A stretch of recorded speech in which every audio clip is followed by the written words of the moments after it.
एक जंगल में गब्बर नाम का एक शेर अपने बेटे शेरू के साथ रहता था। हाल ही में शेरू ने अपनी माँ को एक दुर्घटना में खो दिया था। तब से गब्बर शेर अपने बेटे शेरू के साथ अकेला ही जंगल की देखरेख कर रहा था। शेरू अपने पिता गब्बर से बहुत प्यार करता था, क्योंकि गब्बर शेरू के लिए उसकी माँ और पिता दोनों था। गब्बर भी अपने बेटे शेरू से कुछ कम प्यार नहीं करता था। वह हर रोज उसके लिए ताज़ा ताज़ा मांस लेकर आता और हर रोज एक साथ वह दोनों भोजन करते थे।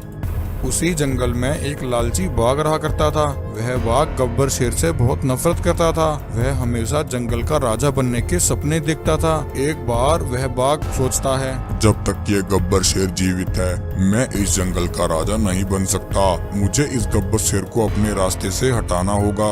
यह दोनों बाप बेटे हर रोज ताज़ा मांस खाकर बड़े आनंद से यहाँ रहते हैं और मैं यहाँ इस जंगल में 2 वक्त का खाना खाने के लिए भटकता रहता हूँ। ऐसा सोचकर बाघ एक दिन गब्बर शेर के पास आता है और कहता है, गब्बर शेर मेरी रक्षा करो। हाँ बाघ, क्या हुआ? तुम इतने घबराए हुए क्यों हो और तुम्हें यहाँ पहले कभी नहीं देखा। कौन हो तुम? गब्बर शेर, मैं पास वाले जंगल में रहता हूँ। एक दुष्ट शेर ने मेरी पत्नी और बच्चों को कैद कर लिया है। वह मेरे बीवी बच्चों को मार देगा। गब्बर शेर, कृपा करके उस दुष्ट शेर से मेरे बीवी बच्चों की रक्षा करो। क्योंकि गब्बर शेर बहुत ही दयालु स्वभाव का था, तो बाघ की बात सुनकर उसे उस पर दया आ जाती है। वह उसकी सहायता करने के लिए तैयार हो जाता है और बाघ के साथ उसके जंगल की ओर निकल पड़ता है। गब्बर शेर आगे आगे और बाघ पीछे पीछे चल रहा होता है। थोड़ी दूर आकर वह बाघ गब्बर शेर पर पीछे से हमला कर देता है और गब्बर शेर को बुरी तरह जख्मी कर देता है। धोखा, गद्दार बाघ, तूने मेरे साथ धोखा किया है। तूने मुझे धोखे से मारा है। जो तूने मेरे साथ किया है, देखना एक दिन तेरे साथ भी वही होगा। इतना कहकर गब्बर शेर वहीं मर जाता है।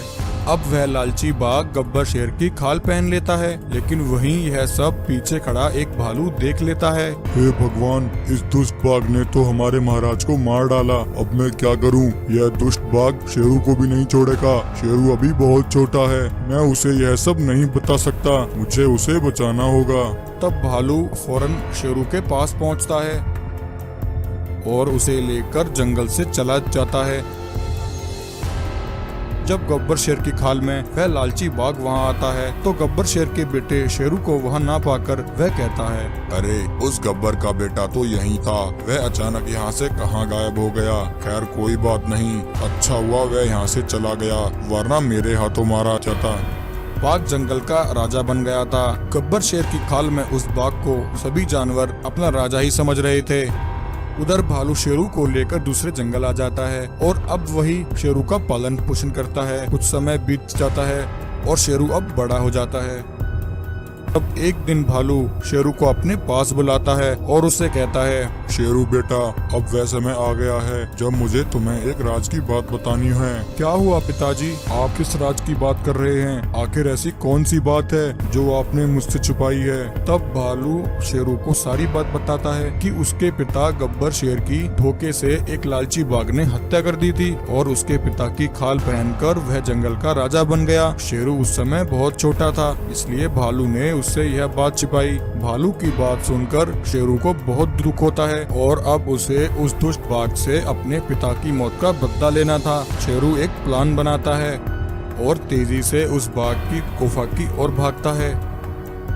वहीं जब बाघ अपने बेटे से मिलने अपनी गुफा पहुंचता है, तब उसका बेटा बाघ से कहता है, पिताजी यह देखिए, आज मैंने खुद शिकार किया है। चलिए पिताजी, आज हम दोनों एक साथ भोजन करते हैं। शाबाश बेटा, तुमने बहुत अच्छा किया। चलो देखूं तुमने कैसा शिकार किया है।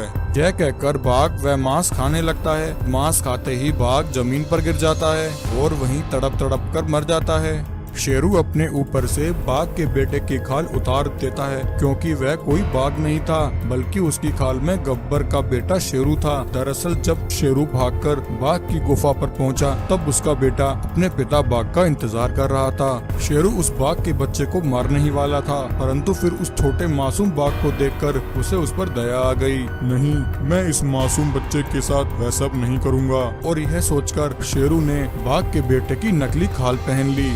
तो इस तरह शेरू ने उस दुष्ट लालची बाघ से अपने पिता का बदला ले लिया।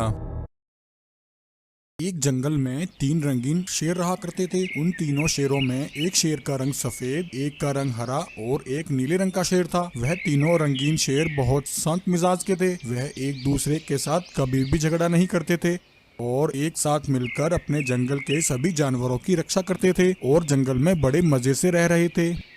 वहीं उनके जंगल से कुछ किलोमीटर दूरी पर एक जंगल था जहां एक खूंखार कालिया बाघ रहता था। वह कालिया बाघ बहुत ही अत्याचारी था। उसने अपने जंगल में दहशत मचा रखी थी। उसके जंगल के जानवर उसके अत्याचारों से बहुत परेशान थे क्योंकि वह कालिया बाघ अपने ही जंगल के जानवरों को मार दिया करता था। उसने अपने जंगल में हाहाकार मचा रखी थी। एक दिन ऐसा आया कि उसके जंगल में एक भी जानवर नहीं बचा क्योंकि उस जालिम बाघ ने एक एक करके सभी जंगल के जानवरों को मार दिया था। अब भूख से परेशान वह कालिया बाघ शिकार की तलाश में जंगल में भटक रहा था, परंतु उसे कोई जानवर नहीं दिखा। परेशान होकर कालिया बाघ कहता है, अरे यह क्या, मेरे जंगल में कोई जानवर नहीं बचा। अब मेरा पेट कैसे भरेगा। अब मेरा इस जंगल में रहने का कोई फायदा नहीं है। अगर मैं इस जंगल में रहा तो यहाँ भूखा ही मर जाऊंगा। इतना कहकर वह कालिया बाघ वहाँ से निकलता है और चलते चलते रंगीन शेरों के जंगल में आ जाता है। वहाँ आकर वह जालिम बाघ हरे रंग के शेर का शिकार कर लेता है और उसे जान से मार डालता है। अगले दिन वह बाघ नीले रंग के शेर को भी मार डालता है। उस दिन उसे शिकार करते हुए एक गाय देख लेती है। यह देखकर वह गाय डर जाती है और सीधे सफेद शेर के पास आती है और सफेद शेर से कहती है, शेर महाराज, हमारी रक्षा कीजिए। हमारे जंगल में एक जालिम बाघ घुस आया है। उसने तुम्हारे दोनों रंगीन शेर भाइयों को मार डाला। अब वह हमारे जंगल के जानवरों को अपना शिकार बना रहा है। अरे गाय, यह तुम क्या कह रही हो। उस बाघ ने मेरे दोनों भाइयों को मार डाला। मैं उस बाघ को नहीं छोड़ूंगा। मैं उसे जान से मार दूंगा। यह कहकर सफेद शेर उस कालिया बाघ के पास आ जाता है। अरे जालिम हत्यारे बाघ, तूने मेरे दोनों भाइयों की हत्या कर दी। मैं तुझे नहीं छोड़ूंगा। इतना कहकर सफेद शेर उस पर हमला करता है, परंतु जालिम बाघ बहुत अधिक शक्तिशाली था। वह सफेद शेर पर हमला करके उसे बहुत बुरी तरह जख्मी कर देता है। सफेद शेर बड़ी मुश्किल से अपनी जान बचाकर वहाँ से भागता है और चलते चलते एक पेड़ के पास आकर रुक जाता है और कहता है, हे भगवान, अब मैं क्या करूं। मैं उस जालिम बाघ से अपने जंगल के जानवरों की रक्षा कैसे करूं। उस जालिम बाघ ने मेरे दोनों भाइयों को मार डाला। मैं अकेला उसका सामना कैसे करूं। तभी सफेद शेर के सामने एक जादुई दरवाजा आसमान से जंगल में उतरता है और उस दरवाजे में से एक सोने का शेर बाहर आता है। वह गोल्डन शेर सफेद शेर के पास आता है और कहता है, सफेद शेर, मुझे तुम्हारी परेशानी का कारण मालूम है। मुझे पता है उस जालिम बाघ ने तुम्हारे दोनों भाइयों को मार डाला है। गोल्डन शेर, मैं बहुत बेबस और लाचार हूँ। मैं उस बाघ का सामना नहीं कर सकता।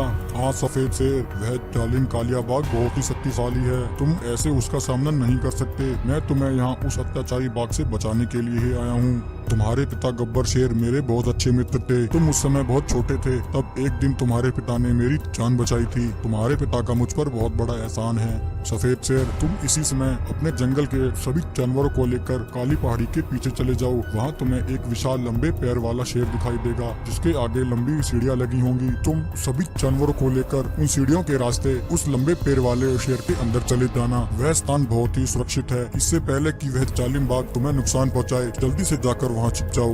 गोल्डन शेर की बात सुनकर सफेद शेर जंगल के सभी जानवरों को लेकर काली पहाड़ी के पास आ जाता है जहाँ वह विशाल गोल्डन लंबे पैर वाला शेर खड़ा होता है। तो सफेद शेर सभी जानवरों को लेकर उस विशाल लंबे पैर वाले शेर के अंदर चला जाता है। तभी वह जालिम बाघ सभी जानवरों को उस लंबे पैर वाले शेर के अंदर जाते हुए देख लेता है। कालिया बाघ जानवरों के पीछे भागता है, परंतु उसके वहाँ पहुँचते ही वह जादुई सीढ़ियाँ वहाँ से गायब हो जाती हैं और सफेद शेर सभी जानवरों के साथ सुरक्षित उस लंबे पैर वाले शेर घर के अंदर पहुँच जाता है और सभी जानवरों को उस कालिया बाघ से बचा लेता है।